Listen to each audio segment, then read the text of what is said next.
Japan में एक बहुत ही प्रसिद्ध बौद्ध सन्यासी हुए जिनका नाम था रिझाई। रिझाई दुनिया के शोर शराबे से दूर एक जंगल के पास एकांत में अपनी कुटिया बनाकर रहा करते थे। रिझाई की प्रसिद्धि पूरे जापान में फैली हुई थी क्योंकि वह बहुत ही बड़े ध्यानी और आत्मज्ञानी व्यक्ति थे। एक बार जापान का सम्राट रिझाई के पास आता है और कहता है, मुनिवर, मैं हमेशा ही बहुत अशांत महसूस करता हूँ। मेरे मन में एक उथल पुथल सी मची रहती है। हालांकि मेरे पास बहुत सारा धन और वो सारी सुख सुविधाएं हैं जिनके लोग सपने देखते हैं, फिर आखिर क्यों मेरे अंदर इतनी अशांति और व्याकुलता है।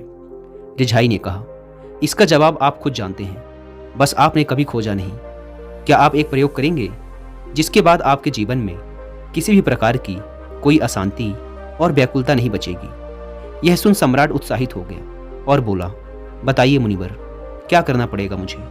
रिझाई ने कहा, आपको अगले 10 दिनों तक इसी आश्रम में एक साधारण व्यक्ति का जीवन जीना होगा और इन 10 दिनों में आप जितना हो सके उतना कम बोलेंगे और हमेशा ही अकेले एकांत में बैठे रहेंगे।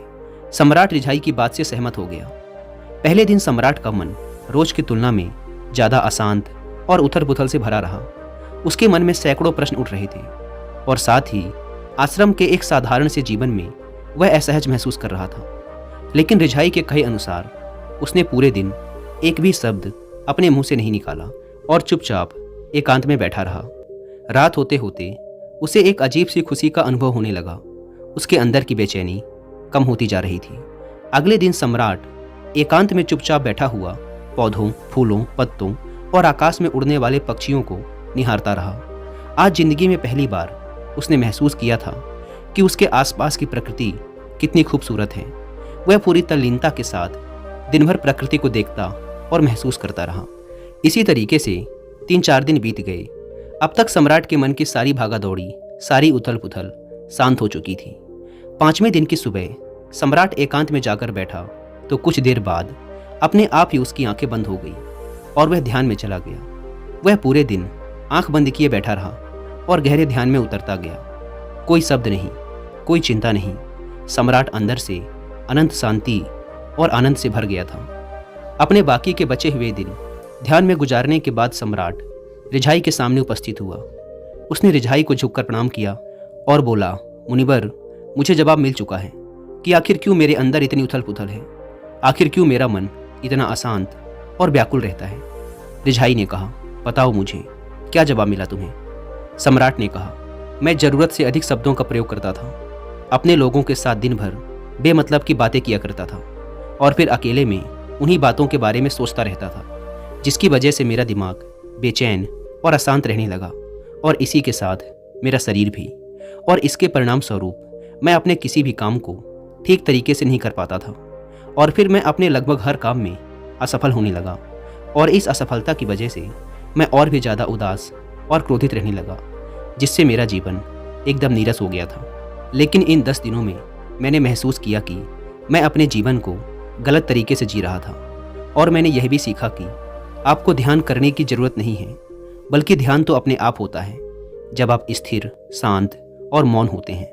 पिछले कुछ दिनों के ध्यान के दौरान एक चीज़ जो मैंने सबसे पहले सीखी है वो ये है कि किसी भी इंसान के जीवन की सबसे महत्वपूर्ण घटना उसका खुद को जानना है। यह सुन रिझाई ने कहा, केवल आप ही नहीं बल्कि दुनिया के ज़्यादातर लोग ज़रूरत से अधिक बोलते हैं और ना चाहते हुए भी अपना जीवन बर्बाद कर लेते हैं। गौतम बुद्ध अक्सर अपने शिष्यों से कहा करते थे कि दुनिया की सबसे तेज छुरी हमारी जुबान है, जो कि बिना किसी खून खराबे के लोगों को मार देती है। हमारी भाषा और शब्द हमारे हथियार भी हैं और हमारी कमजोरी भी। अगर सही सोच के साथ सही समय पर सही शब्दों का उपयोग किया जाए तो यह इंसान को सफल बना देता है। लेकिन अगर शब्दों का यही खेल उल्टा हो जाए तो यह इंसान की जिंदगी को नरक भी बना सकता है। एक बार गौतम बुद्ध से उनके एक शिष्य ने पूछा, गुरुदेव, आप ज़्यादातर समय मौन क्यों रहते हैं। बुद्ध ने कहा, क्योंकि मौन में मैं अपने अंदर के परमात्मा को सुन पाता हूँ। मौन खुद के भीतर उतरने की पहली सीढ़ी है। मौन हुए बिना खुद को जान पाना असंभव है। खुद को जानने और समझने की पहली शर्त यही है कि आप मौन हो जाओ। ज़्यादा बोलना दिमाग को अव्यवस्थित कर देता है, जिससे हमारे मन पर हमारा नियंत्रण समाप्त हो जाता है। जो लोग ज़्यादा बोलते हैं वो कभी भी केंद्रित नहीं हो सकते और अगर आप केंद्रित नहीं हो सकते तो आप जीवन के सत्य को नहीं समझ पाएंगे। इसके बाद रिझाई ने अपनी बात समाप्त की और सम्राट अपने महल वापस चला गया। दोस्तों, आपने भी कई बार ध्यान दिया होगा कि जो लोग ज़्यादा बोलते हैं वो अक्सर लोगों के बीच हंसी का पात्र बन जाते हैं, और जो कम बोलते हैं वो अपने शब्दों पर अडिग रहते हैं। लोग उनका सम्मान भी करते हैं और उनकी बातों पर भरोसा भी। जो ज़्यादा बोलते हैं वो अपने विचारों के भी पक्के नहीं होते, उनका दिमाग अस्थिर होता है, और एक अस्थिर दिमाग वाला इंसान किसी भी काम में सफल नहीं हो सकता। अगर एक इंसान ये जानता है कि उसे कब, कहाँ और किस बारे में बात करनी है, तो ऐसे इंसान का व्यक्तित्व बहुत ही आकर्षक बन जाता है और वो जो भी करता है उसमें सफल होता है। दोस्तों, अगर हम महान और सफल लोगों के व्यक्तित्व को थोड़ा गहराई से देखें तो पाएंगे कि ऐसे लोग जितना हो सके उतने कम शब्दों में अपनी बात समाप्त कर देते हैं और चीज़ों के बारे में बड़ी गहराई से सोचते हैं। जो ज़्यादा बोलते हैं वो अक्सर झूठ भी बोलते हैं और लोगों की बुराइयां करते हैं। इसी कारण इनके अपने लोग भी इन्हें पसंद नहीं करते और इनसे बचने की कोशिश करते हैं। हमारे भारतीय उपनिषदों में भी कहा गया है कि हमारे शब्द वास्तविक ब्रह्म शक्ति हैं। यहाँ ब्रह्म शक्ति से मतलब हमारी आंतरिक जीवन शक्ति से है। ब्रह्म का अर्थ है ज्ञान।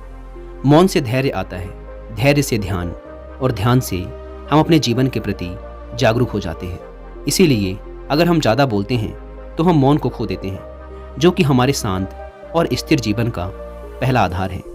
तो चलिए दोस्तों, आज से कुछ दिनों के लिए हम भी केवल ज़रूरत की बातें ही करेंगे और अपनी बातों को बहुत ही कम शब्दों में समाप्त करने की कोशिश करेंगे। वह अपने जीवन में भी मौन को स्थान देंगे, और अगर हो सके तो दिन में कुछ समय के लिए एकांत में मौन होकर बैठने की भी कोशिश करेंगे।